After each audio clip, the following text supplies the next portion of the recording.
people start filtering in, because first it has to send out the notification, and then people have to be like, oh, that's now.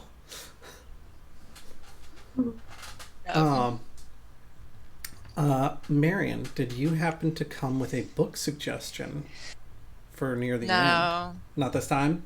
Not this time. That's there were okay, so many last time I felt like I shouldn't bring any new ones. I mean, you could just reiterate one of the ones you brought last time, where, like, if it didn't take the victory, then you could be like, I'm just gonna put this here. Okay. Then I would have feelings. I didn't bring one, but I'm just gonna reiterate one that I think Olivia mentioned last time. Yeah. And that's the one I was gonna bring up too, that I voted for last time that didn't get it. So yay! Yay! What was it? The Long Way to a Small Angry Planet. Yeah, that one. What are we reading next week? Next week is Reincarnation Blues. Next month, yeah. Yeah. This coming book is Reincarnation Blues.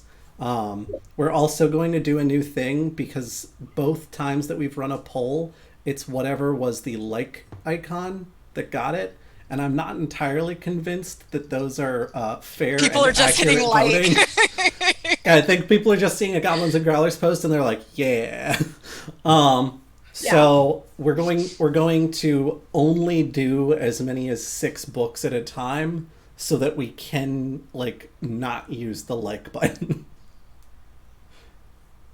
You know, Facebook has like a poll option. Are you able to do that, or do you just prefer?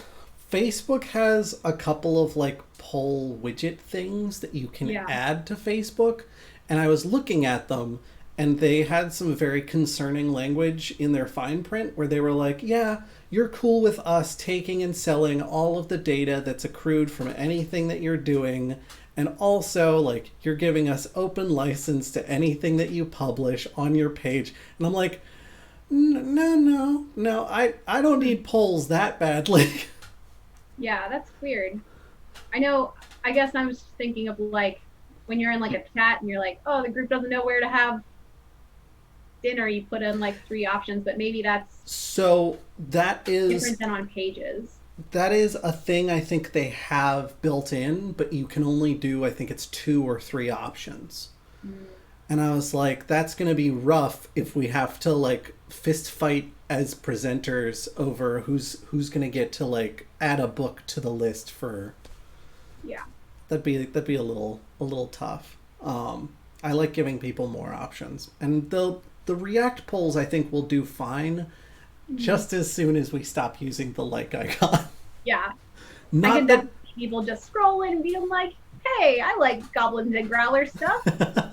Yeah. Not that I'm upset about 9 Fox Gambit or Reincarnation Blues. 9 Fox Gambit, though it was, like, difficult to get into, was still a ton of fun to read. Oh, good evening, Lost Limey.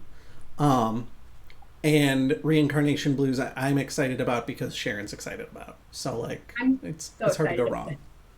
Got the audiobook from the library, so I started listening to that today. Nice. And it's definitely a different tone.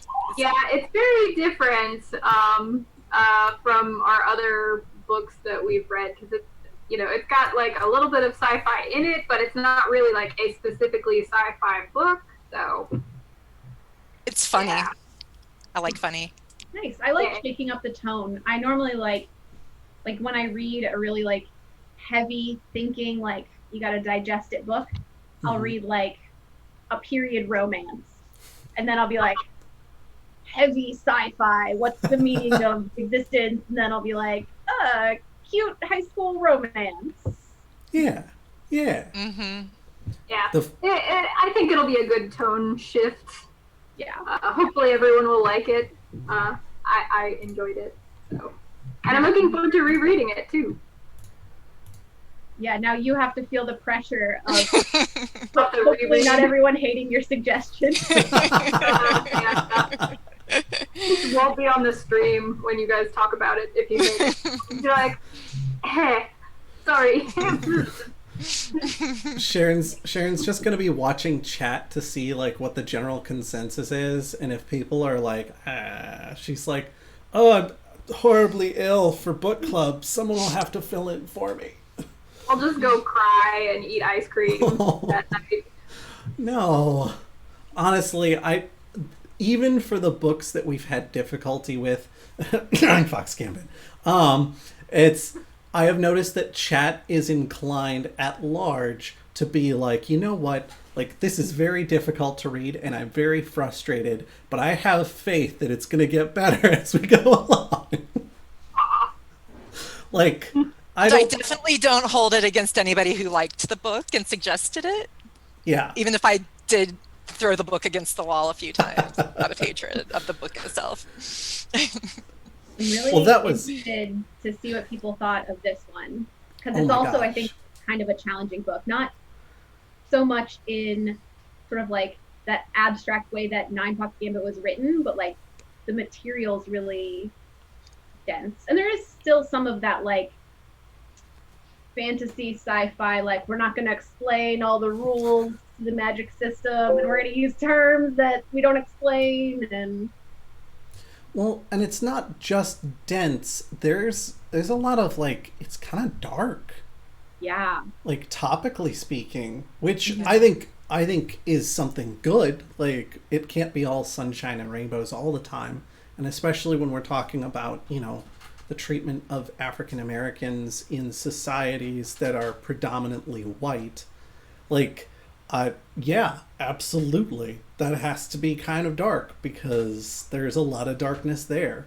But I really respected how it handled the tone. Like, yeah, it was dark, but it wasn't like edgy. It wasn't like my parents abandoned me when I was 2 years old. That's why I've been living on the streets. Like, it was very reasonable in its darkness, which honestly almost made it more difficult from an emotional standpoint. Like, yeah, I think you could never brush it off as like being too much or too unrealistic. Because I've read some like Brent Weeks comes to mind, where it's just like, I grew up in the slums and had to murder other children to like climb up in the like underworld, and everybody's terrible, everything's terrible, and you're like Kazbrecker. Like Kazbrecker. Yeah, like except that one was like a little bit more lighthearted, but like you can kind of dismiss it a little bit or roll your eyes and be like, yeah, okay. But I never felt reading this that I could sort of like dismiss any of like the pain or experience. It was very realistic for the world that it was in. And yeah. So. And horrifyingly so. Yeah. Like, how can you treat humans like this? Oh, because you don't see them as humans, is how. And that's so awful. And it's not something that, I mean, being a straight white male individual, it's not something I have to deal with. And you don't really, on a day-to-day basis, you don't realize what your privilege looks like without someone showing you. And I think that's kind of what this book was about. At least like from my seat. Like, yes, it's a fascinating fantasy world, and N.K. Jemisin did an amazing job creating a post-apocalypse, but I think like deep down it's really about illustrating that you are very privileged in your day-to-day life, and there are people around you who have to deal with a lot of things because they're seen as less than human. Which is super intense. But also, I respect the hell out of N.K. Jemisin for not only presenting that material, but for presenting it in the manner that she did. Like, this is... I'm trying to think of the word I want. It's not quite, like, digestible, but it's, like, relatable. the people are all people, and you understand their motivations and their difficulties and their struggles, and they're flawed just like anyone else, but they're still people.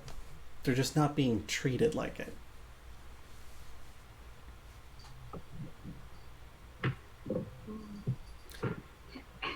So I didn't say let's kick off the conversation, but I think we're there. I think we're already kicking off the conversation. So, Lauren, you are the one who suggested the book because you had read it before, right?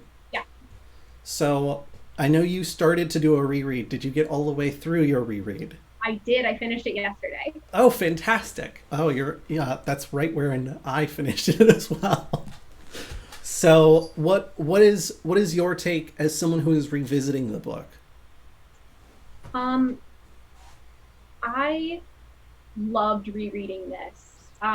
It's like so well, like the story's so well woven that like I saw when I was reading it for the second time in the beginning, like the echoing of themes that would play out later in the book and later in the series, and it sets up some of those themes like right away, and there are hints that I didn't pick up on the first time,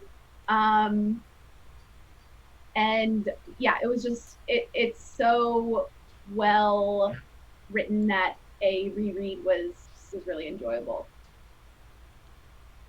I felt it still had quite a bit of emotional punch to it, even the second time.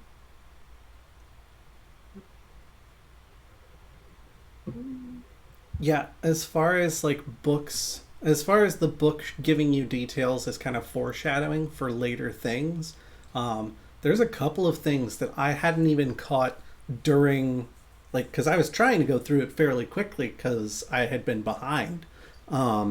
And there's a couple of things where I had skipped back because I was talking to Kyle in chat and we were discussing one of the scenes. And I was like, yeah, there was something where Demaya had talked about being a grit and how the reason she was a grit was because she was expected to, at the very least, crash against the other students and reveal the harder, more precious stones. If not become one herself. And he was like, whoa, that's such a really fascinating way to put that, because that is kind of what they're doing with this academy environment. And when I went back to find it, I was like, I had totally forgotten that Alabaster talks about how Cyanite is a feral. And so later when it's revealed that Demaya is Cyanite, is Essen, Nasen is the daughter. I'm terrible with names. There's that moment of, wait a minute, the kids that were picking on Demaya when she was still like a fresh recruit, it's not because she was different or damaged in some way like some of the other kids. It's because she's feral. It's because she wasn't fulcrum bred.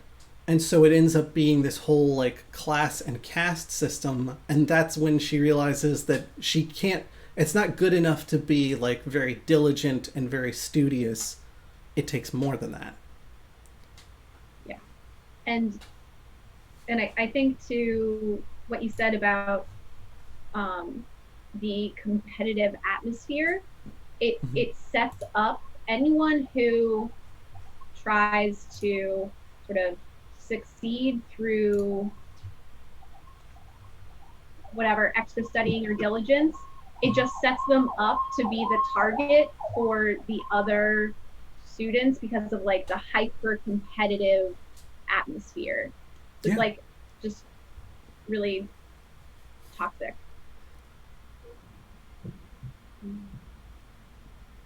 There's no real way to like escape it.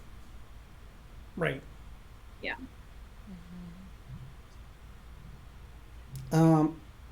Sharon, you seem to keep like, it looks like you're about to say something, but then you're not quite getting there. Are we going too fast? It might just be because I ate too much chocolate right before book club.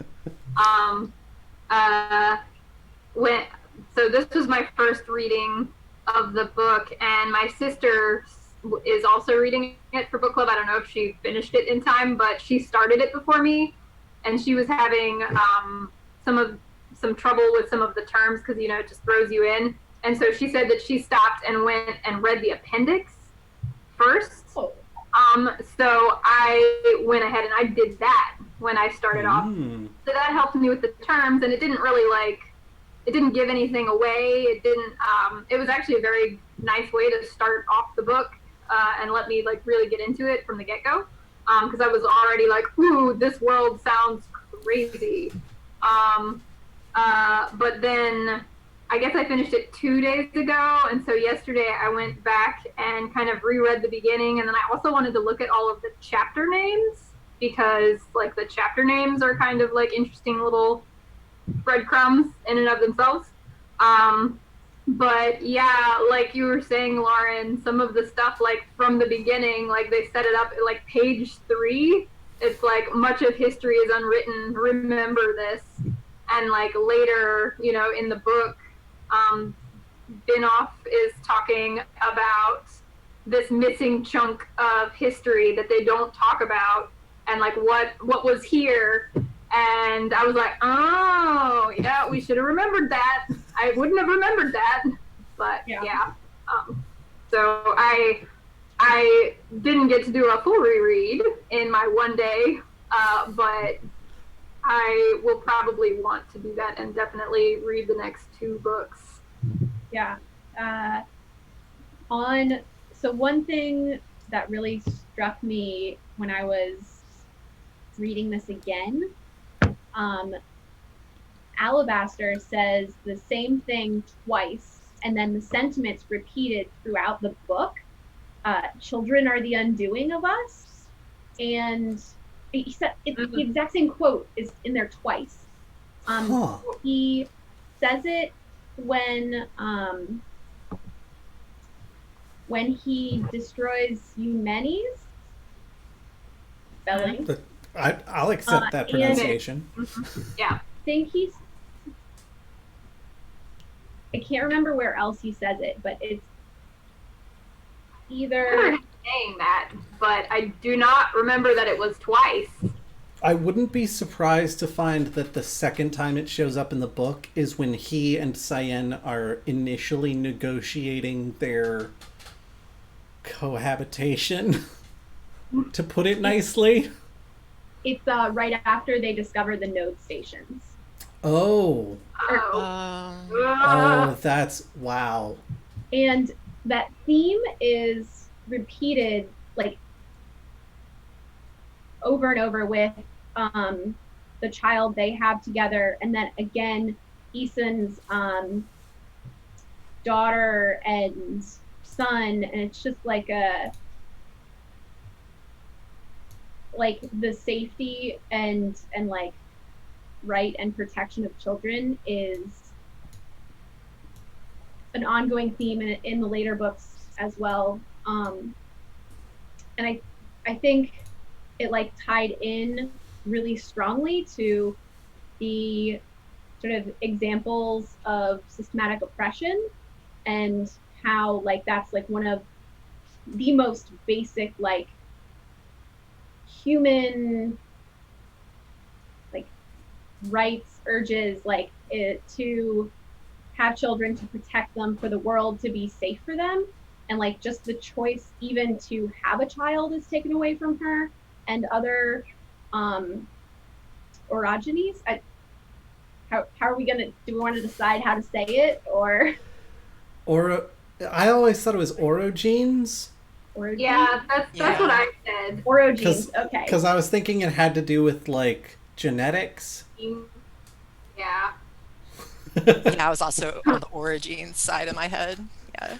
Well, I have a touch of dyslexia, and so when I read words that I don't know, they just get just a little bit. You're also a classics major, so I'm not surprised that you went kind of Greek with that. Orogenes. Maybe that's it. Yeah. So So like, I think children and the right to have children and to choose to have children is like a really important theme, and it ties into the systematic oppression in this world, and then also the legacy of like slavery and that like most basic like human thing being commodified and controlled and taken away. I thought it was really interesting how it kept coming up now that I know what happens. Like it was there again and again and again, and in a way I didn't quite pick up on the first time. I didn't notice specifically that, but I think there was a related thing that I noticed. A couple of times they compare the actual, like, the end of the world, like a world ending. They don't really compare it, but they, like, use it as a metaphor or vice versa for a child dying. Like, the death of a child is, like, the end of the world, both, like, personally and, like, literally. And like that's mentioned a couple of times, and I think it's basically like just branching right off of what you were saying.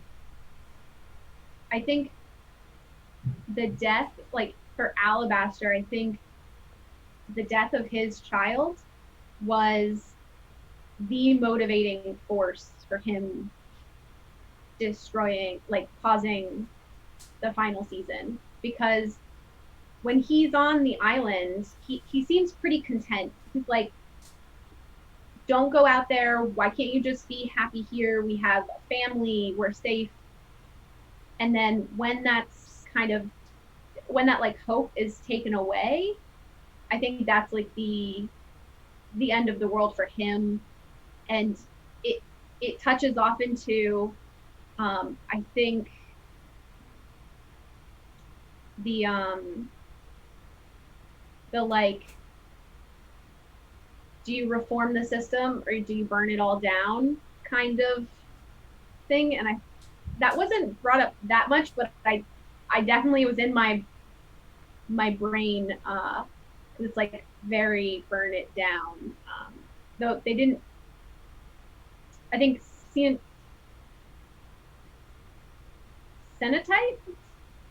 Cyanite. Cyanite. She certainly like, she doesn't try and reform necessarily, but she certainly tries to like live as best she can within the rules of the system, and that clearly doesn't work. So then she tries to run away, and that doesn't work either. So I think she's eventually brought over to the, well, Burn it down. out there. But I mean, end of the book, she definitely seems more interested in what Alabaster's talking about when he's like, yeah, that was me. I did that. Marion, you have been stunningly quiet this whole time. Where were you at on the book? I loved it. From the beginning, I really thought like, oh, this really just has a certain power to it that draws you in. And it just kept that feeling the whole way through. It's very compelling. It's so well crafted. All those little pieces that come together.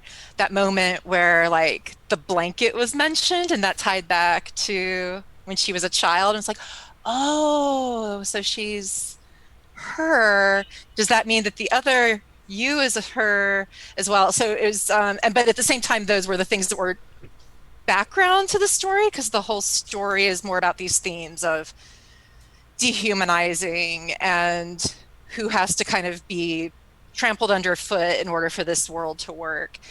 And reading the appendix was a really good idea, Sharon, because I just looked at it today and I was like, oh, okay, that explains everything, but I didn't mind the way that everything wasn't explained either. I liked the hints about what previous seasons were like and sort of seeing all those pieces come together.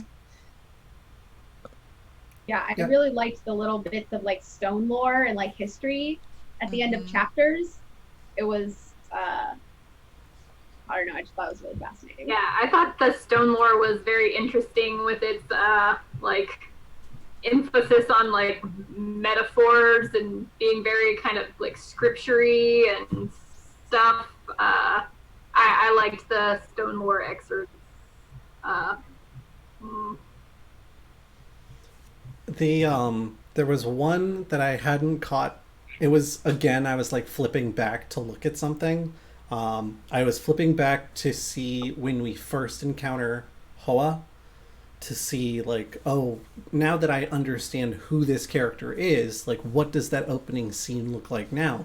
And there's Stone Lord that's either right before or right after that scene where it's on tablet 2, which is partially obscured, probably intentionally, and it's obscured, and then it says their ice-wide eyes, their sharp, jagged teeth, their like cold smiles. And everybody at the time in the book, the assumption is, oh, they're talking about Guardians, because this is right after you're introduced to Shafa and like how kind of terrifying he is. But looking back, it's like, no, that's about Stone Eaters, is what that's about. It's about the Rock Eaters, because they've got the ice white eyes. They've got really sharp, jagged, diamondy teeth. And I thought it's just amazing how she managed to thread all of these little like nuances and hints and things up to the point where all the threads start coming together in one big ball. Like finding out that Binoff is not only alive, but like is, a woman traveling around in a man's body. Like what?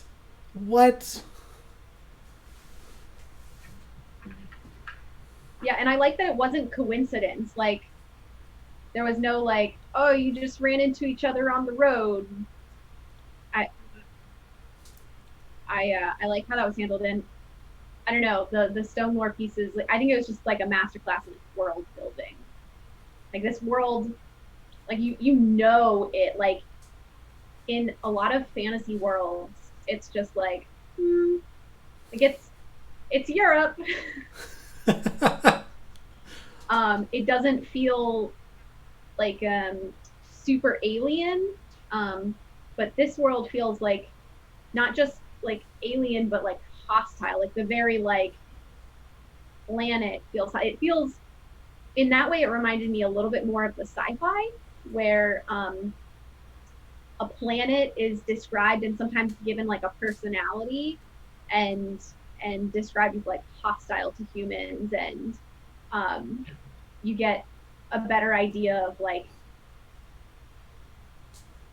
what the world is in like a realistic sense. Like in most fantasy books, like the map, it's like, okay, you have like an England and some islands, and then like there's a continent, and it just kind of fades off. And this one, it's like you have a much better idea of like and a planet.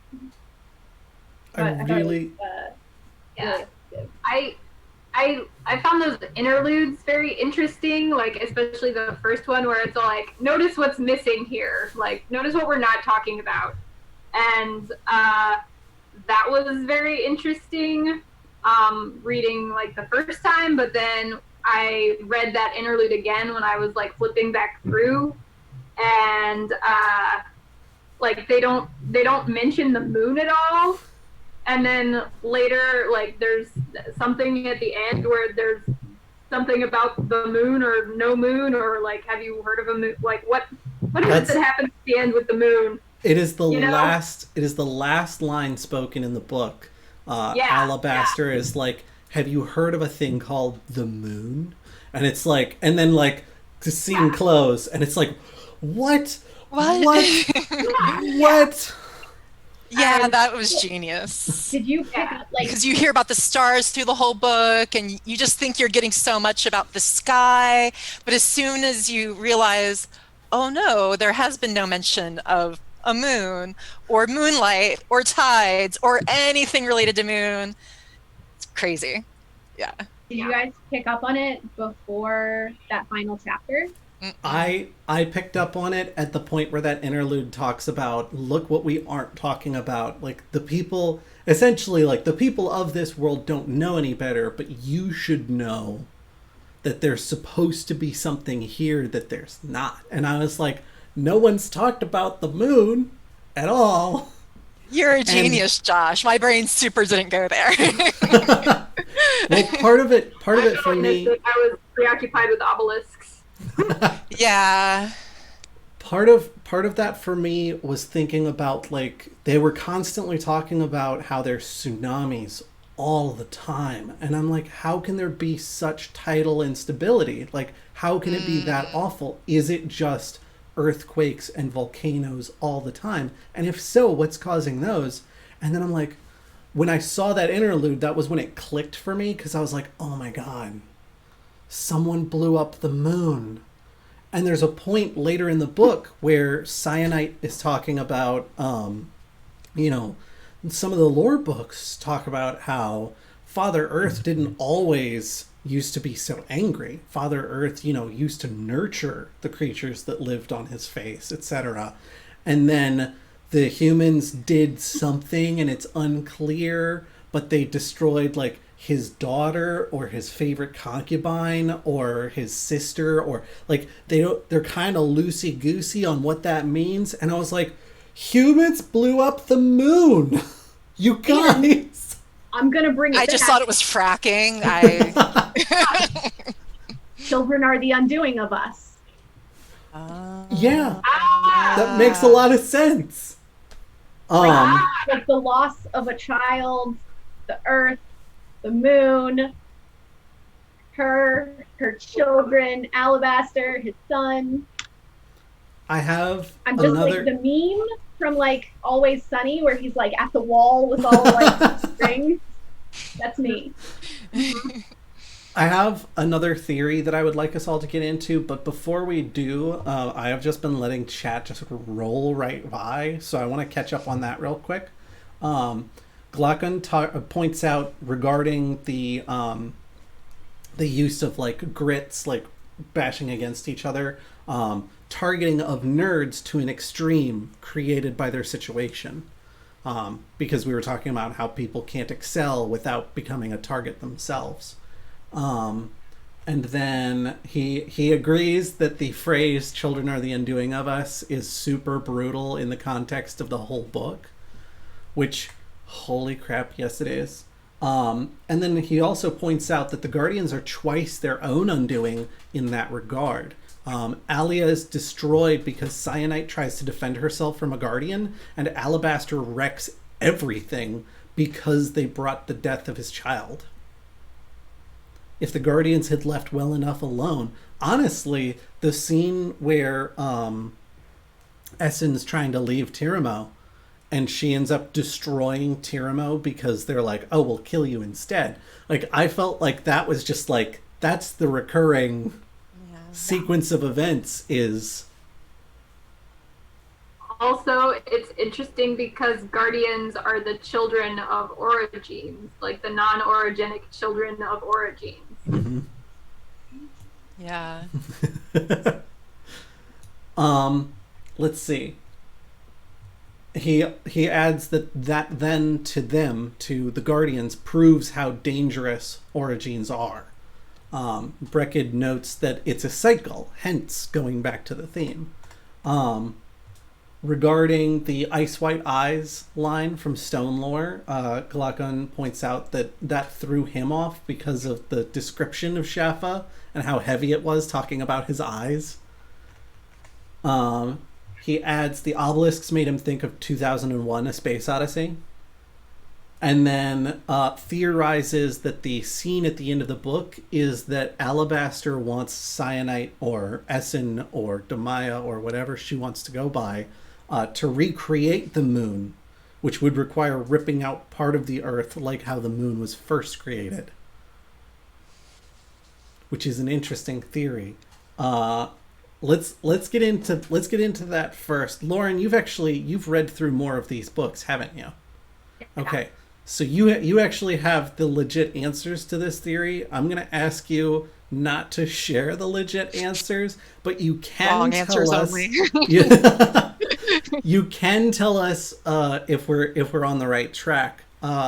Marion, what do you think Alabaster is informing Essen or Cyanite about the moon? Like, what do you think the purpose of that is? I mean, I really am just going to steal Kyle's theory, if that's okay, because I Totally think fair. it makes a lot of sense given how their relationship has been, where he kind of keeps reminding her of how powerful she is and that she shouldn't be holding back. So he's going to give her like a super powerful task before he dies. And what else can she do to, honor the life of the child that they lost than to pull the earth out a moon-sized chunk and put it in the sky? Oh my That's word. totally legit. Sharon, what do you think? I don't know. I mean, I think I'll probably like sign on to that theory too. I think it's very burn it down at the end of the book, but maybe it's like burn it down in a this will be healthy in the long term kind of situation, which is the point of burning it down to begin with, So yeah, I think I'll casually sign on to that theory too. Okay. My theory is that he wants her to recreate the moon, yes, because that would bring more balance to the planet. But I think he's got some sort of specific idea of how to do that without destroying what if society still remains. Because I think by fracturing the continent in half and destroying Humanus in the process, I think he's accomplished what he wanted to do as far as like burn it down.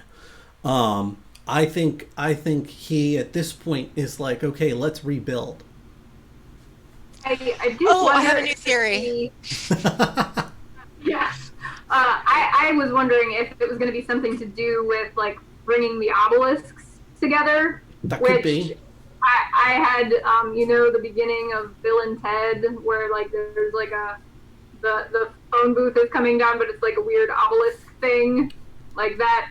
That's what I pictured the obelisks as, like complete with the soundtrack from Bill and Ted a little bit, which was just dumb.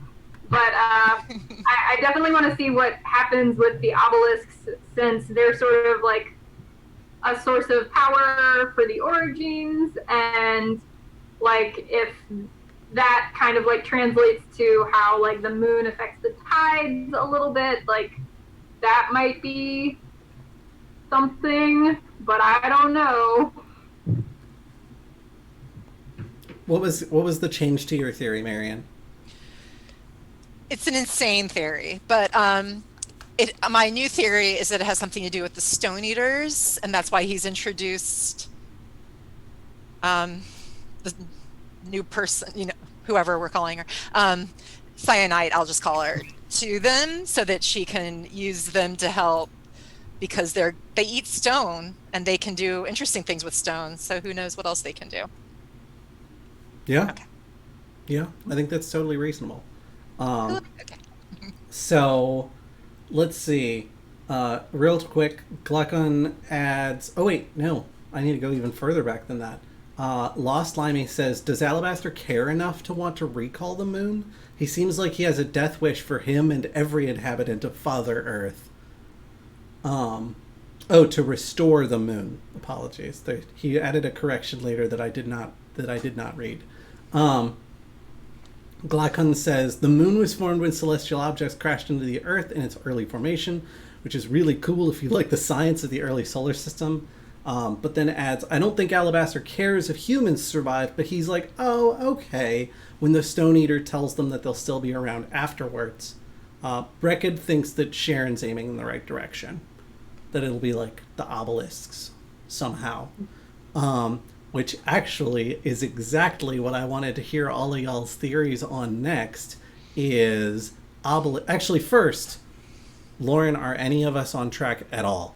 Or are we all, like, throwing darts in the dark and hitting wall? I think you guys are smart. I think you're headed down the right path. Oh. Yeah. Yeah. Smart people.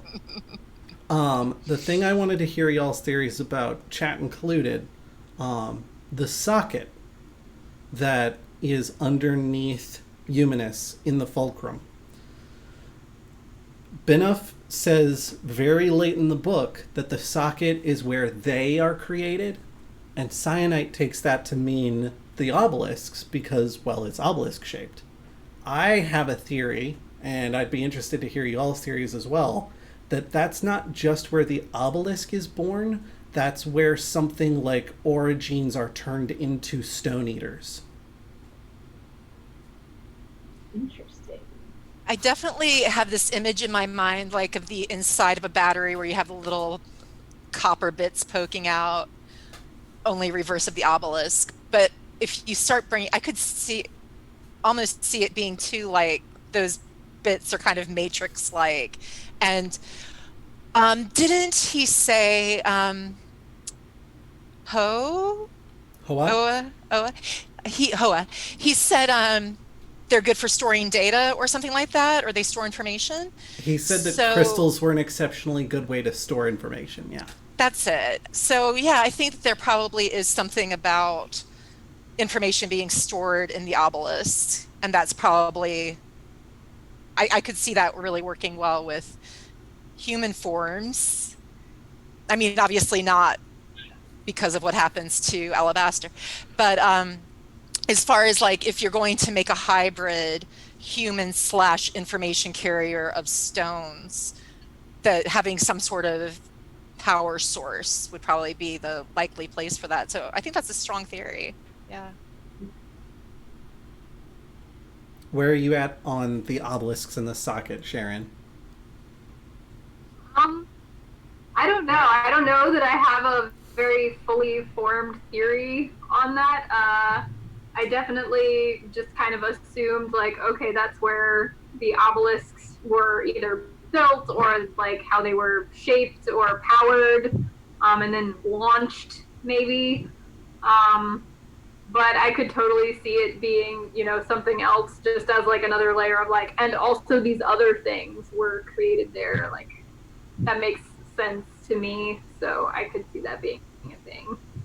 I think the only reason I have that theory is because of the one rock eater that is in the obelisk in Alia. I don't know that I would have that theory otherwise, because it almost makes it seem like rock eaters are just in the stones, even though Cyanite points out when she's interacting with the obelisk that it's like she sees the rock eater as an impurity in the obelisk. I don't know. It like trapped in there like a bug in amber, I think was the like analogy. Yeah.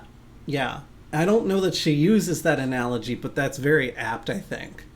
So I don't actually know. It was just something we got into chat and we're talking about the obelisks, and we started theorizing, and there was discussion about them being like rock eater eggs, and I was like, that is a really fascinating theory. It is worth noting, Glaucon pointed out, the next book in the series is Obelisk Gate. So I suspect there's some information in there for us. Lauren, you would know for sure. Yeah. Yeah, the obelisks are important. Okay. So if we want to know important information about obelisks, we should probably check out the next book. What did you guys think of the Stone Eaters and the I thought the parallels were kind of cool. Like the parallel maybe imagery and like body horror, like Alabaster turning to stone and then being consumed had some nice parallels to Nine Fox Gambit turning to, I think it was glass, and being like consuming the shards of glass. I thought that was a fun little visual symmetry. Not gonna lie, I had to reread that part like 3 times to understand what was going on when he was being like sucked into the stone on the island. I was like, what? He doesn't have legs? Why does he not have legs? What? He doesn't have what? And like, I swear I read that page like 4 times before I was like, oh, yeah. Okay, he's getting pulled into the stone. Okay. I was like, what? But yeah, then towards the end, and she's like, oh, now I understand what stone eaters eat. I was like, okay. but like also this Stone Eater like really likes Alabaster, so like is this not a bad thing? And he doesn't seem to hate her. So what's up? What's up with all that? And I'm curious the about all Stone that. Eaters have their own factions, which is mentioned, and they don't like each other. And it's like, what are their motivations? Like, what draws them to Origins and like all those things. Oh. I thought it was really interesting how the Stone Eaters, kind of like the obelisks, seemed to almost like bond with a person.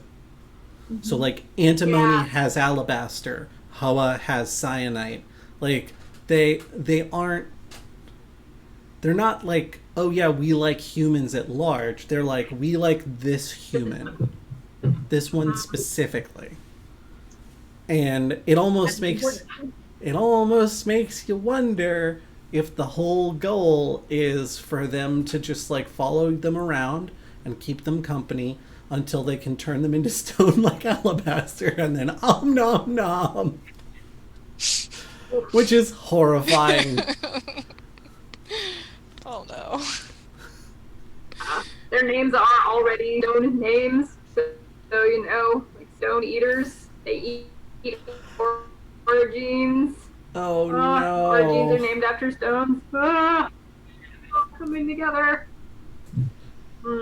Well, or it's a very sweet, innocent thing, and humans are just like cats to them, and they would never really want to eat their cat unless they were starving and things are really bad. So, you know. Totally possible. I don't know. The idea, I mean, it's maybe they are farming humans. It could go that way. Like Kyle was saying, they're protecting their pet humans, and that's what made them territorial. So pet human sounds like it has a ring to it.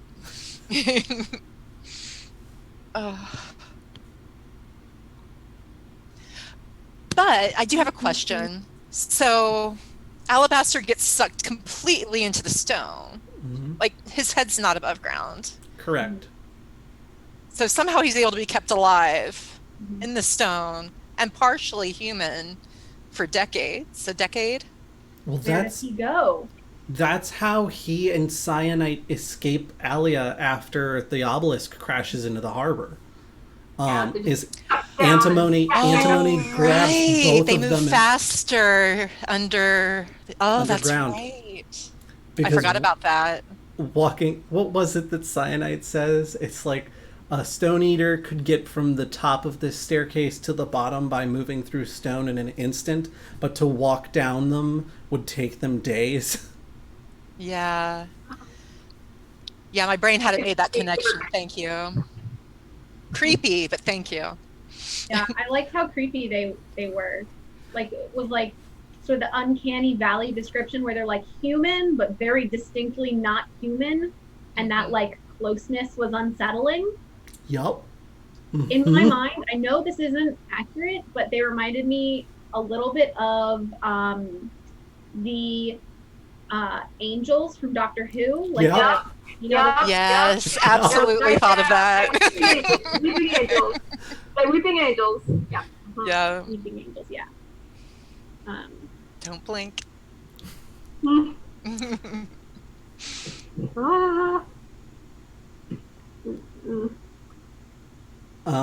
Okay.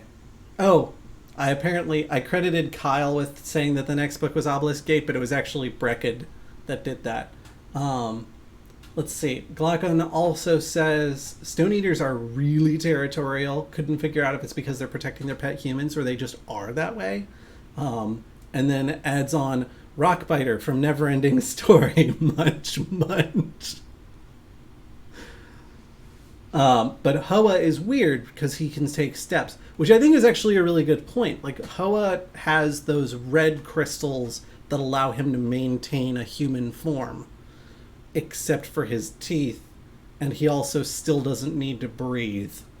But it's good enough to confuse someone who is a mother who admittedly is going through a lot of grief at the time, but probably knows what human children look like pretty well.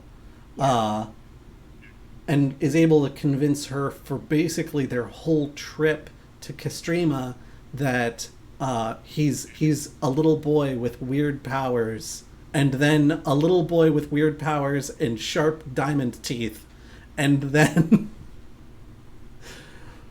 yeah. I think he is like both with like the physical description of him and his like humanness, and then also how he reacts to the other Stone Eaters. He definitely seems to have his own distinct approach to humanity, I think, and to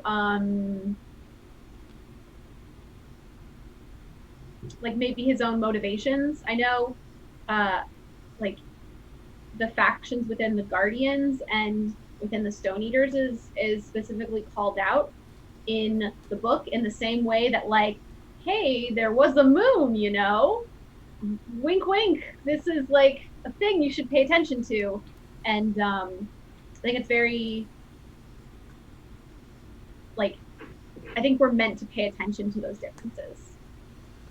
I thought it was really messed up, but also just yet again, just like magnificent writing by N.K. Jemisin, when the interlude before Alabaster shows up is talking about what the first like Sanzid Empire, like the Empress, and how like there was darkness and ash and things like that the whole time. And so you're like, well, but that's years and years. Like, how did they go years and years without light? And then Alabaster's like, yeah, they ate people. They ate people. And it's like, oh my god. I loved that story within the story, and like how when she's told it as a small child, she at first imagines herself as the hero, and then later, like, and then it's Shapa basically tells her, like, no, you're the villain in this story. And that like changes her whole conception of self and like how she internally thinks of herself. And then to have that same story basically upended by Alabaster was like, I thought it was a really good like reverse. Like, she has this story, this is how like society tells her that it is, and it casts her as the villain, and then in reality it's a lot more complicated. I thought that was really cool. Context is important. Ugh. What did you guys think of Alabaster? Of like his character? He's tough. Because it's like... I both liked him and found him annoying sometimes. He very clearly frustrates Cyanite on a very deep, fundamental level. Because he's just so over it. He's so over all of it. And she's convinced that that's because he's crazy, or that he's on the verge of becoming crazy. And that, like, oh, well, this is just what happens. Like, if you become a powerful enough origin, like, you start to lose your mind. And as she gets to know him better and better and better, like, you start to see, like, you're chipping away at the, like, tough, like, oh, he's crazy because he's powerful exterior, and you start seeing more and more that he's just incredibly emotionally damaged because he keeps seeing all these awful, horrible, horrendous things, and he sees them in like history books too, and there's just like, there's no end to it. It's just awful forever.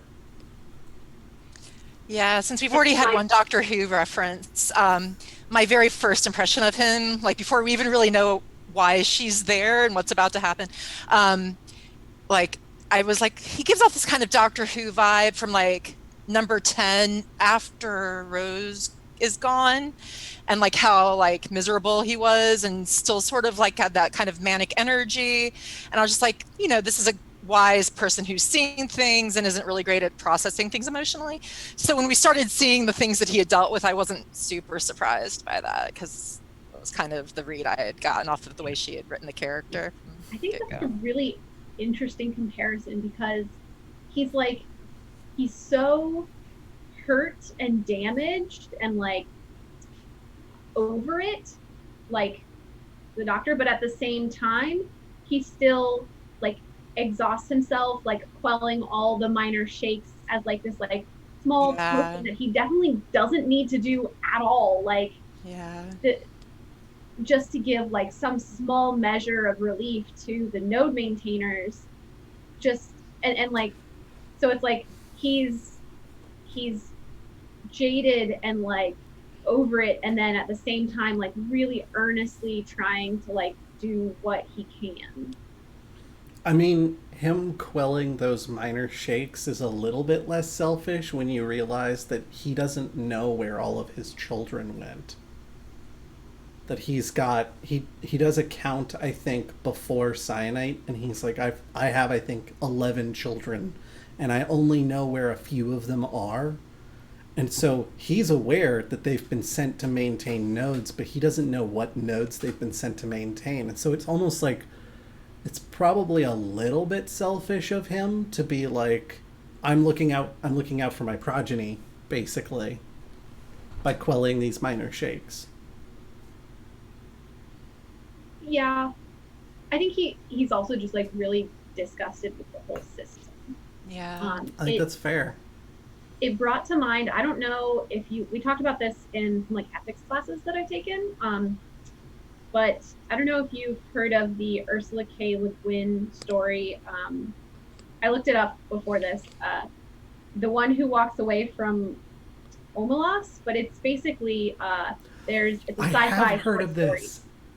And it's this perfect society. Everyone's cared for, everyone's happy, but the prosperity and happiness of this society depends on one child in a basement being absolutely miserably treated.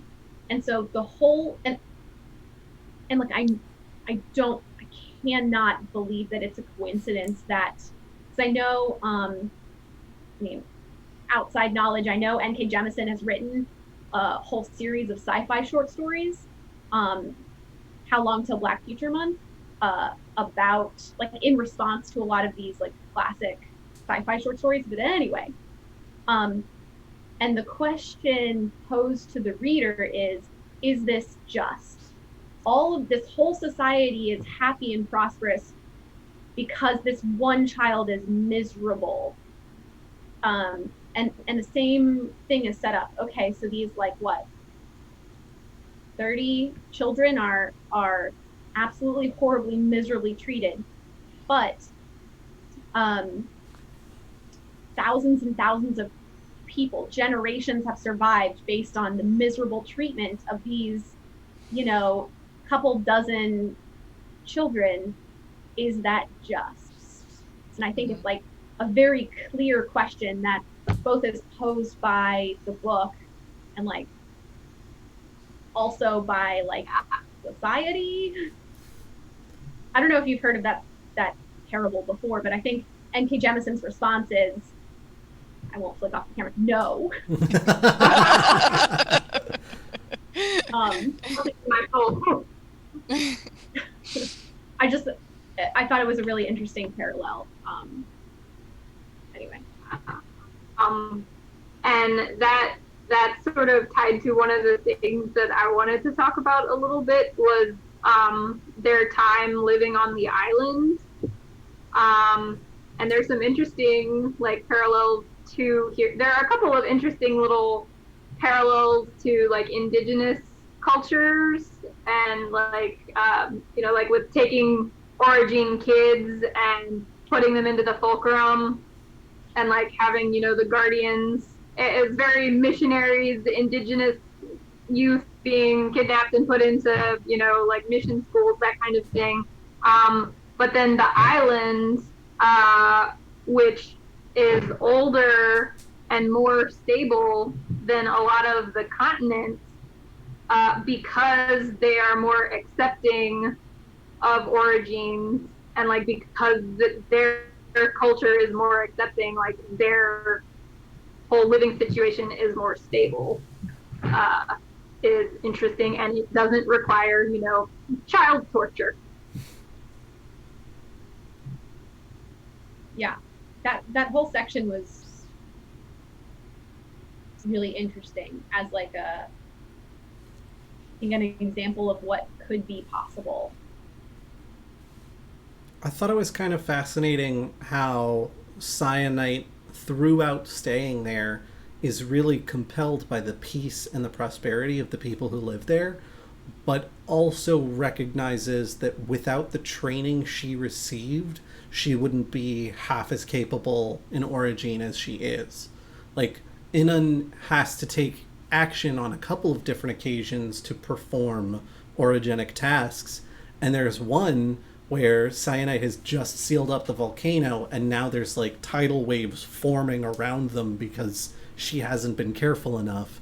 And she's like, "Oh, you have to do this thing with the water," and he's like, "The what? The I don't nothing you're saying makes sense." And it's up to Alabaster from the island to reach out and be like, "Nah, I've got this. Don't worry about it." But Inan, because he didn't have the education, the training, the honing that Alabaster and Cyanide had, he doesn't have the power that they have as well, or at least the control of that power to use it the way they do. And I thought that was kind of interesting to think about, like, is it when we civilize indigenous peoples, is it worth it to bring them like more advanced technology and things like that for us to rip them out of their own society? And I think I'm inclined to agree with you, Lauren, that N.K. Jemisin in this book is like, are you kidding? You're joking, right? Like, this is not a question. Yeah. Yeah, because he doesn't have the power, but he also is like happy, like has like a support system and happiness, and has survived, like their society has survived for so long, and like it makes it really clear, I think, that like power and like orogenic power, and then also like I guess maybe wealth as well, does not equal like happiness or safety necessarily. If anything, perhaps the inverse is true. But yeah, no, I definitely think N.K. Jemisin's response to that is no. Yeah, and I think like some of the stuff that Cyanite and Alabaster are doing that they learned how to do at the Fulcrum are definitely more like offense things, like offense versus defensive things. Like Origins can like stop shakes and stuff from birth. They don't need training to protect their homes and the people around them, but they do need training and control if they're going to like exert their will on other people. And because of the way that the culture on like the continent is, they pull them up out of their homes, send them to the Fulcrum, and then grind them against each other to make these tools that they then use on the rest of like society.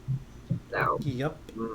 Yeah, that I think what you were saying, Lauren, about N.K. Jemisin just like very clearly saying like this isn't right. Like she has Cyanite say that like at a very key moment a few times. Like it's just not right. We're the gods in chains.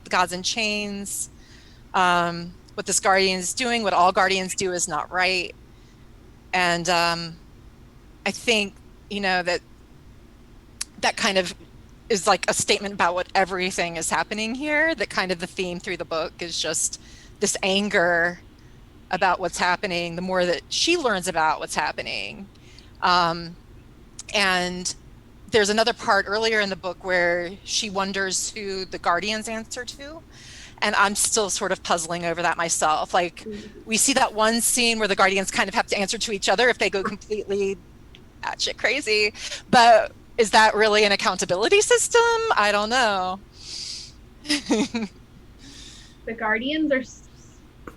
What was everyone's impression of the Guardians and of Shafa? And, like, what do you think their motivations are?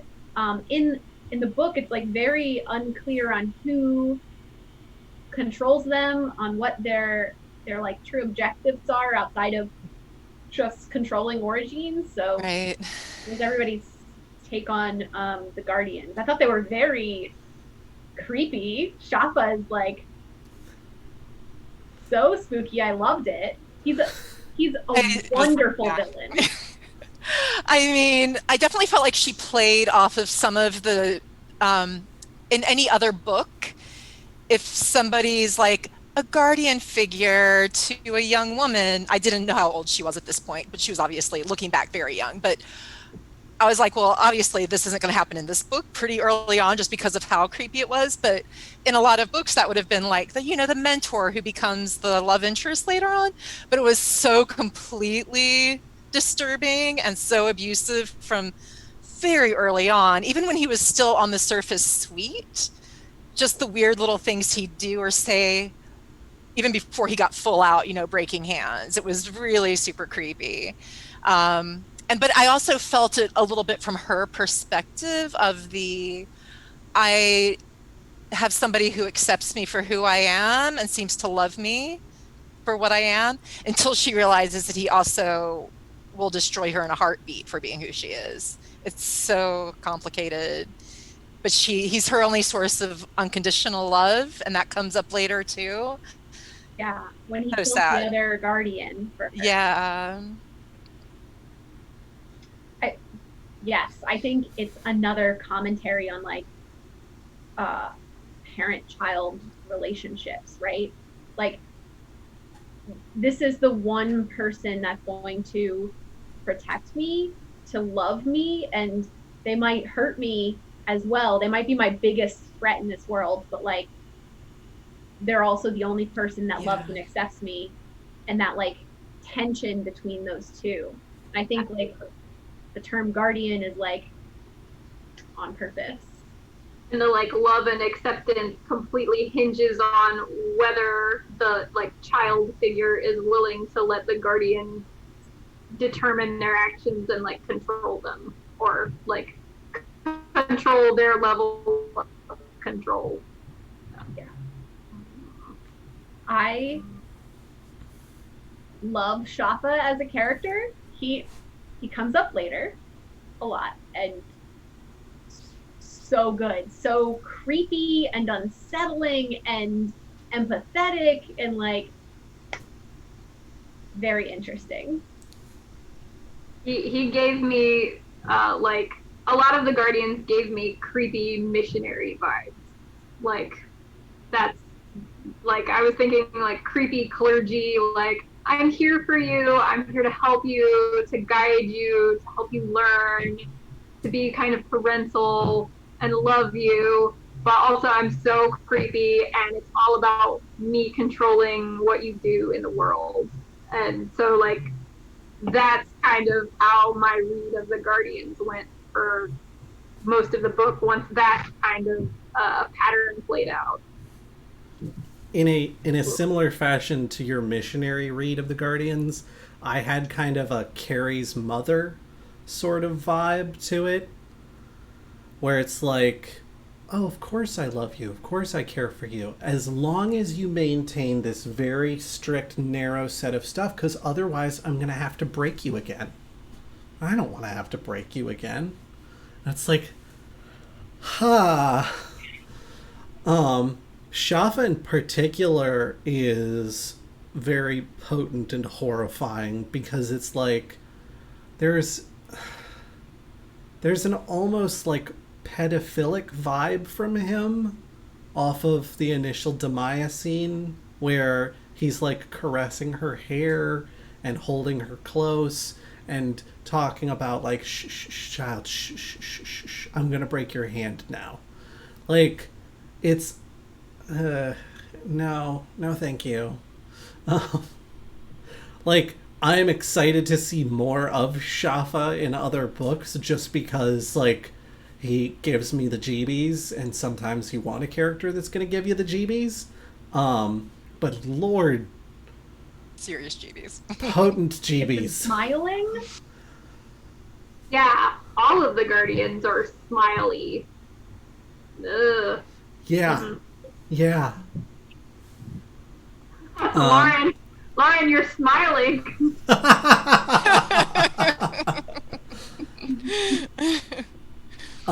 Real quick, jumping back into chat, Breckid points out that Alabaster is ultimately mirroring that mindset in that he's willing to inflict mass atrocity in the short term to make a better future, as opposed to a perpetual abuse of a relative few.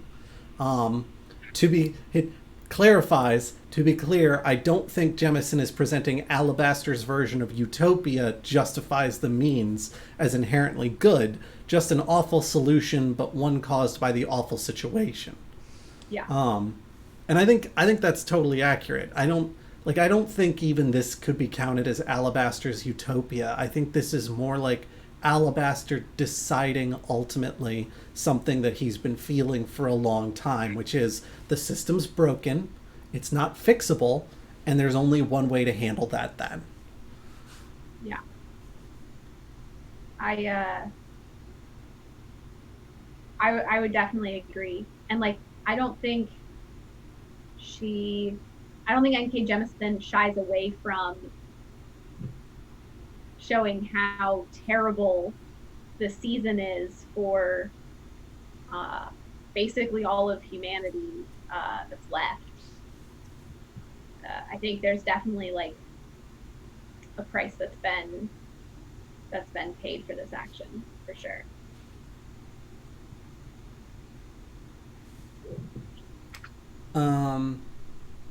Glocken points out that Shafa is a sweet-talking monster that believes he is good and kind because he's nicer than other Guardians. Which I think not only is that totally apt, but don't think I didn't notice, N.K. Jemisin, that when Shafa comes to collect Cyanite and Alabaster's child, that he is referred to as, like, guard warrant or something, like warrant captain guardian, something like Shafa has clearly like climbed the ranks significantly since we see him with Demaya still. Nice catch. I did not catch that. It's N.K. Jemisin just does this thing where she's like, I'm just gonna leave this single slice of bread right here, and if you see it, great. And if not, you'll probably be fine. Yeah. Yep. She threads things really beautifully.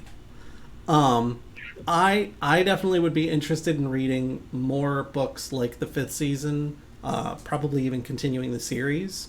So if folks are interested in that, I will be available for conversation, but not immediately. I need something a little bit more lighthearted because this was really emotionally difficult. We are coming up. We're not like on the edge of how much time we have, but we are coming up on the point where we'll have been recording for about an hour and 15. So I think it's a good point to pivot a little bit. Sharon, your book was selected for next month. Would you tell us a little bit about Reincarnation Blues and why you selected it? Yeah. So I think it maybe got voted on a little bit by accident, but I'm excited that we're all going to get to read it anyways. It might be just the tone shift that we want after, a book about the end of the world and all of this heavy stuff. It's got a lot of different parts that have elements of sci-fi in it, but I wouldn't say that it's like a strictly this is a sci-fi book. It's got like weird reincarnation type themes and stuff woven into it too. So it's a book that's very different from any other that I've read. I don't really know how to categorize it, but I really liked it, and different parts of it have stuck with me for like a long time. Like I think I read it maybe a year or more ago at this point, but I still bring it up. So I hope everybody finds it enjoyable. I'm excited to reread it now.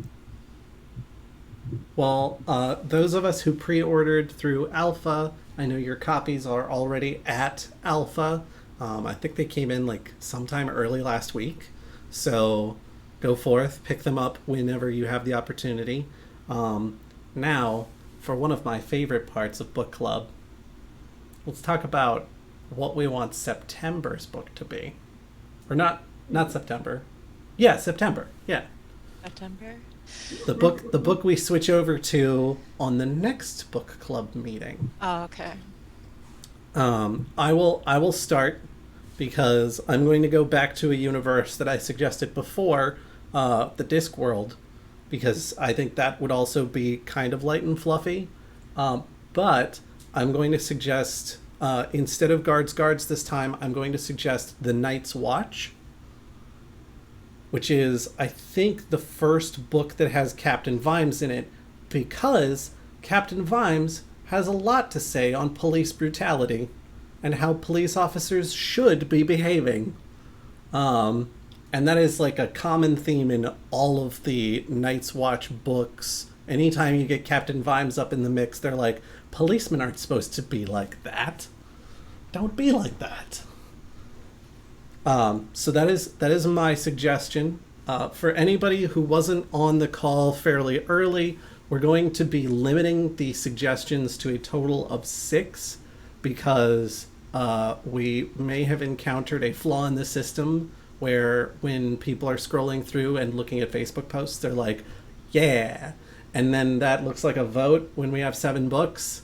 And so whatever book has the like icon just gets the win automatically. Which, don't get me wrong, 9 Fox Gambit was great, if a bit divisive. And I'm excited about Reincarnation Blues, but I also want to make sure we're giving everybody a fair shake. So, who wants to go next? I'll go with my non-original idea because I'm stealing Olivia's suggestion from last month. And my only reason for supporting that book is because it's been on my Goodreads to read list for about 6 years now. So it'd be great to have a reason to actually get around to reading it because it looks like a really fun book. And I'd love to put it on my different shelf on Goodreads for, after all this time. For anybody who wasn't watching last month's call or doesn't remember, what was the name of that book? That would be a helpful thing to say. The Long Way to a Small Angry Planet by Becky Chambers. Okay. Do you have any selling points on it? I know Olivia gave us some selling points. Do you have any though? I think I'm attracted to it being lighthearted and possibly funny, which is the vibe I got from one of my friends who did a review of it 6 years ago. And another little tidbit is that it originally started as a Kickstarter project. Oh, cool. And has gone on to great success. I have read it. I will second that suggestion. It's great. It's sort of like a found family sci-fi. So it's all about the crew of this spaceship as they go on this like last big job, and there's a new member to the crew, and so she sort of has to like navigate through all these relationships, and you get to see like cool alien races, and it's really fun, but it still has some like heart and some like things to say. So it's a really good one. That does sound really good. Yay. Although I also really like The Expanse when you start talking about found family, but I'll save that for, future. Haven't read any of The Expanse? I've read all of them. I've heard. Yeah. I love them, but that's a problem to recommend it for book club, because all you would say is like, it was really fast paced and really fun, and it was amazing sci-fi, and then like, can we read the next 8 books now? Because that's immediately what you want to do after you read the first book. So I won't recommend it for book club. Reading the first in a series is always dicey for book club, because then people want to read the rest, but then if you have a new person, so yeah. I mean, we've definitely had people get kicked off of a series and be like, oh my god, now I need to read everything. Like, Six of Crows was for sure like that, where all of us read Six of Crows, and then several of us were like, we need Crooked Kingdom in our eyeballs next right day, now. basically. Oh my god, yes. The cliffhanger. Lauren, show us Arrow. Just show it to us. Just show it. Show it to us. So look at how beautiful she is. My goth girlfriend. So wonderful. Oh, I need a copy of that. I'm so close to being done. Oh, but I don't think I'll finish it tonight. You're going to be so far ahead of me. I haven't even ordered my copy yet. No. Okay. But I'm definitely ordering a copy. It didn't win for the Hugo Award for this year, so this isn't book club related, but it's a little bit. So the Hugo Awards happened for this year. It's something I'm like a little bit obsessed with, and Hugo Award winner, the 5th season, and I've read, I think, 5 out of the 6 nominees for this year, and Gideon did not win, but my favorite sci-fi of the year did win, A Memory Called Empire, and it's super good. So, and my book club recommendation from last year won for best novella. Nothing. Fantastic. I have excellent taste, but I have excellent taste. All right, Lauren, what are you going to recommend for us for this month? Or are you going to say, I'm going ditto on Marion's, we're only going to have 5 because 2 of them are going to be The Fast Way to a Small Angry Planet? That's what I was going to do. I didn't come prepared. Lauren is probably more prepared than me. Yes. Okay. So, a recommendation, because I was coming to say, let's do that one Olivia said last month. So I will also support The Long Way to a Small Angry Planet, but I'll throw out a suggestion just for the heck of it. And I have the book. It's called Autonomous, but I don't know the author. Let me just grab it. Okay. Sharon, are you in fact just going to double down on The Long Way to a Small Angry Planet? Yeah. I've read a whole bunch of things recently, but the only ones that are like sci-fi-ish related are either novellas or not sci-fi related. They're either novellas or they're not sci-fi. So I don't have a particular recommendation. Being fair here, we have recommended books that we haven't read yet but want to read. Do you have one of those? Yeah. So this is This is my recommendation. Autonomous by Annalee Newitz. I read this last year.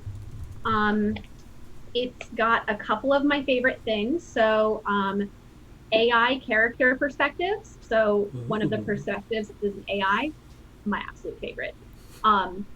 It's all about, it's got a lot to say about healthcare and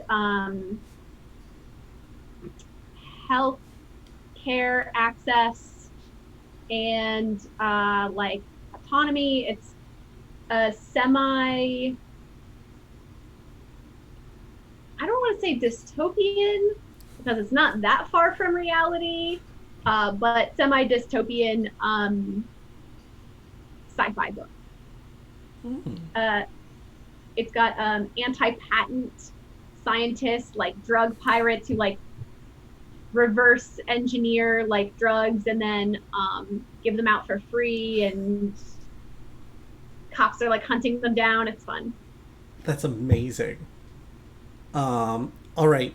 If Sharon is going to double down on The Long Way to a Small Angry Planet, then we have 3.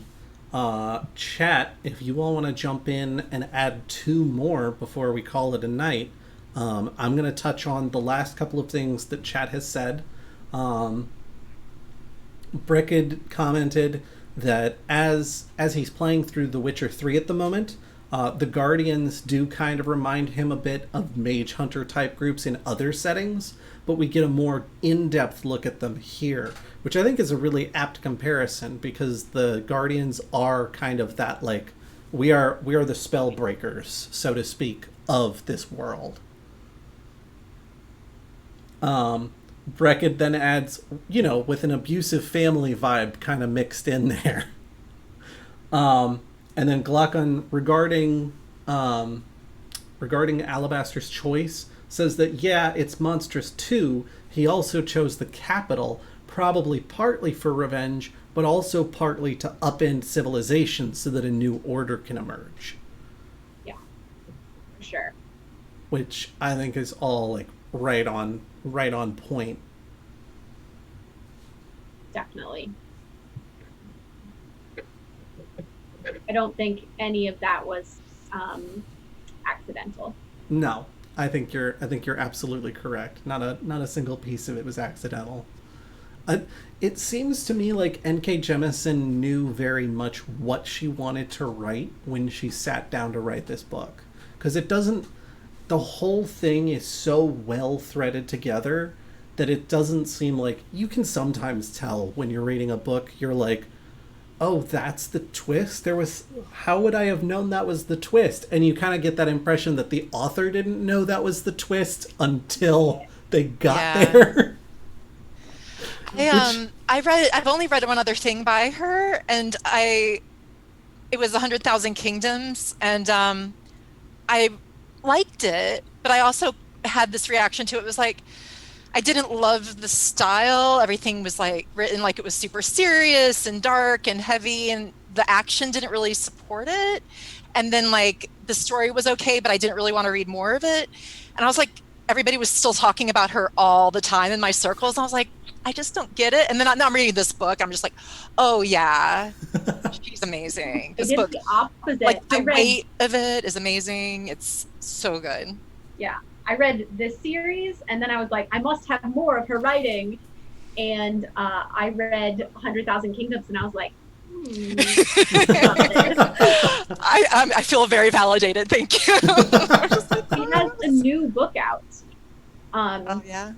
It's shoot, I own it, but I haven't read it yet. And it's about like eldritch horrors that arise in New York City, and I think each of, like, the boroughs of New York City are, like, personified as, like, superheroes or something. It's like a modern, like, an urban fantasy. Oh, cool. It looks really cool. I just haven't gotten around to it. I mean, there's a lot of books out there to read. Sometimes I think about it, and I get that, like, existential dread that I'll, like, never be able to read all of the books that I want to read. Too real. Sorry. I have not gotten any suggestions from chat, which surprises me. So they may not have heard me make the request. So I'm gonna Oh, we're having a change up. The suspense. Oh my goodness. I have another suggestion, but it's going to have to wait for a while after the 5th season. Yeah, Totally when it comes up, I'm going to be so excited. both of my suggestions are real, like, just mood killers. Like, they're going to make you sad. And you're going to be like, well, I'm sad and I hate everything. So there's this one. Never Let Me Go. That looks like a sad boy. Yep. And, like, from the description, it doesn't sound like a sci-fi, but it is. The description just makes it sound like It's about kids growing up at an exclusive boarding school, and they had like weird cliques and strange rules, and like they were all raised to like believe that they were very special and have like this very special purpose. And then it kind of like goes back to Oh no. Was a movie made out of this? Maybe, I don't know if there's a movie. Because there was a really horrible movie, but go ahead. So there's that, and I know that it was one that I read for a different sci-fi book club that was like brought up as like, okay guys, like it doesn't sound like a sci-fi, but it is. And so there's that one, Never Let Me Go by Kazuo Ishiguro. And then the other one, Lauren, was I talking to you about this one? Okay. Yeah. The Power. Okay. Have you read it yet? No, I still have the last, like, it just got so, I was struggling because it's so good, but it's like so I was listening to the audiobook, and I'm like really bad at audiobooks. I find them difficult, and the audiobook for that one is fantastic, but it's also really hard to like listen to. This is heavy. It's really good though. Mm-hmm. Okay. Have a couple hours in the audiobook. Sharon, I'm going to make a request then. Which of those two is less heavy of the two? Oh Lord.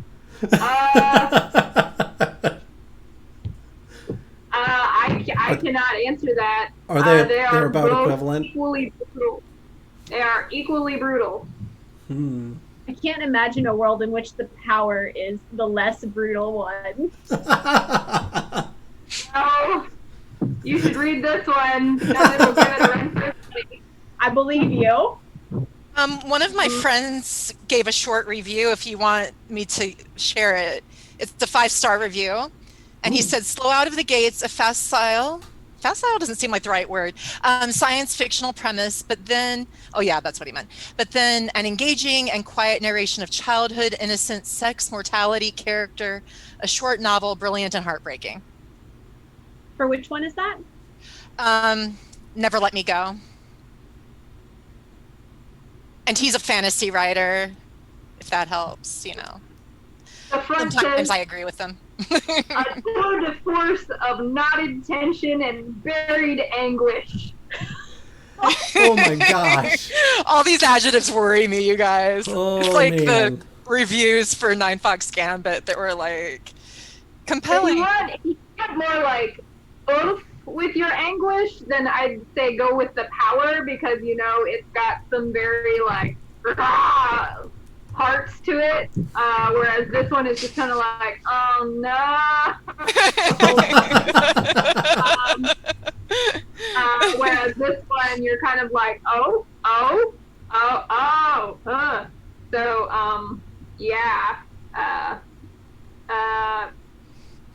Lauren, can you summarize the Power a little bit? I'm not going to be able to do it very well off the top of my head, and the back of the book isn't necessarily the best description. Yeah, I can summarize the Power. So basically, it's all about sex and gender dynamics. So for the past forever, men have been stronger than women and have used that to set up a system in which they control the majority of power, property, women's bodies, you name it. Patriarchy. What if that wasn't the case anymore? What if one year a latent ability was awakened in women that they had, basically every woman had electroshock powers? What would that do to society? If you wake up and every woman has the ability to overpower men, like how would that change society? Would women justifiably want revenge for thousands of years of systematic oppression? how would society reshape, and how would that reshaping take place? And then all of that is told through vignettes of both like snapshots of different women's and men's lives who have lived through that process, and then also people who live in the society after that, reflecting on those changes. It reminded me a little bit of The Handmaid's Tale. It had that similar vibe where like, this is a collection of stories that we have. Like, I don't know if you remember the end of The Handmaid's Tale, with a bunch of historians talking about freaking unnerving. And then that's a similar vibe. The Power is written like a historical novel written in the future, telling about this period of change. It's really interesting. I'm not gonna lie, I'm really compelled by the concept behind The Power. The fact that you're telling me that it's super heavy and difficult has me a little nervous, because it's not like difficult to read. Yeah, it's just heavy. Yeah, well, that's what easy to read. That's what I mean by difficult, is like the emotional toll it's going to take it'll leave no prisoners. And that's, man. That's why book club books are always dark. It gives you lots to talk about and have therapy about. And yeah. I mean, I'm totally willing to do like a fluffy romance book club month, but I mean, Reincarnation Blues, as I'm hearing, is going to be a little bit lighter, a little bit fluffier, a little more. Can alternate. I'm really excited for Reincarnation Blues. It's been on my to read list for a while now, and I'm here for a love story. So, heck yeah, let's go, star-crossed lovers. Absolutely. Sharon, do you still have no leaning at all between those two books? The first one that I thought to recommend was this one, and then the other one, I was like, oh yeah, that's on my shelf too somewhere. I should grab that one, because I had sort of forgotten about it, but when I had read it, it stuck with me for a while. But I think I'll throw my weight to The Power as my recommendation. Okay. I'm good with that. Chat has still not said anything, so I think what we're going to do is we're just going to call it a more trim book list this month.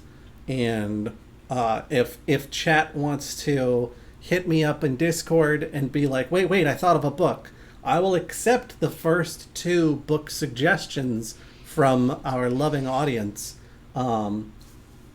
Marion, you got to join us today on the call because of your frequent enthusiasm for book club books, and we wanted to kind of open it up a little more so that, like an actual book club, like everybody who's part of the book club community gets to actually like be on screen and have part of the conversation.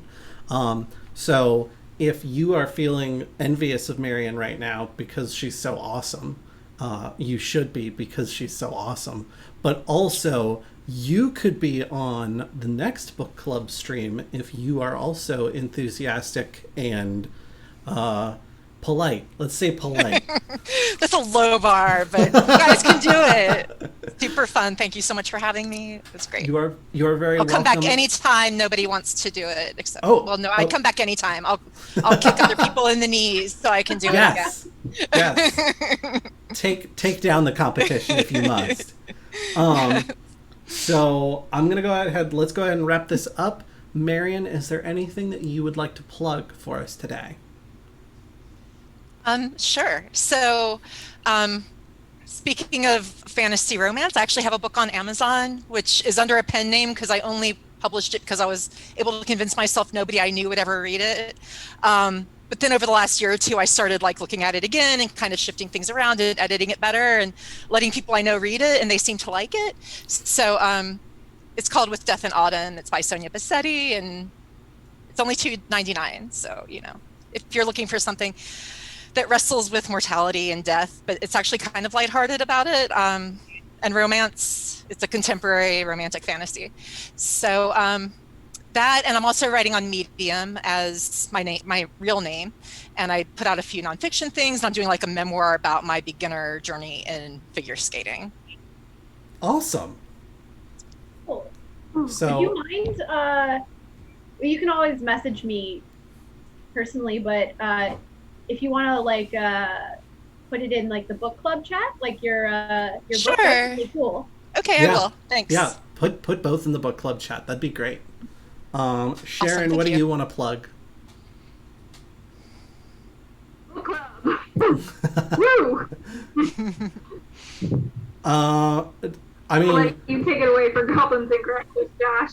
I was gonna say, if you want to plug book club, you could say that, like, if you enjoy doing book club with all of us as much as we enjoy doing book club with all of you, then we would strongly encourage you to reach out to friends, family, whoever, because much like Lauren is not in the Richmond area, but still is a fantastic contributor to book club, part of the joy of having Twitch stream and Discord chat book club is that it doesn't matter where you live, you can be part of this book club.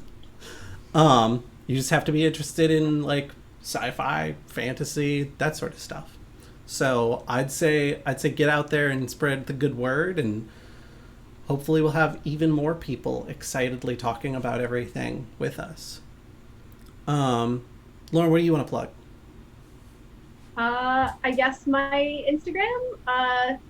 I'm on Instagram at Feminist Reading List. I read lots of sci-fi, fantasy, and queer romance. Do a lot of reviews and stuff. So if you are interested in those genres, check it out. And also plug for book club. It's super fun reading through the Discord as people are like, oh, I'm on this chapter, like, whoa, this thing happened, and you see like the like messages and messages of like spoiler covered text. Ooh, I love it. So it's even more interactive, I think, than a regular book club where you just meet up once a month because you're like reading with people. I think it's like super cool. It is. The running commentary, I think, is one of my favorite parts, just because, like, first and foremost, before you've read those sections, it looks like someone's trying to hand you an FBI document where it's like, oh yeah, chapter 17, the guy in town. And like it's like this is hilarious and excellent at the same time. But then when you hit that chapter and you're like, I'm uncovering all of this. I need to see everything. Oh, exactly. It's so exciting. It's so much fun. I will plug Goblins and Growlers Discord because that's where we do all these crazy things. If you're not already on the Discord, I've got some good news for you. I'm about to drop a link in chat so that you can be a part of the Discord, because come join us. Come play. I will also drop a mention of our actual play podcast, Quid Pro Roll. I'm actually wearing my Quid Pro Roll shirt today. Yeah. It's one of I would say the most highly produced podcast on a shoestring budget I've ever heard. We try to do a lot of work to make sure that it's very listenable very easily. Just don't listen to the first like 10 episodes and you'll believe me when I say that. If you like comedy and you like goofy fantasy shenanigans, then you should definitely check it out.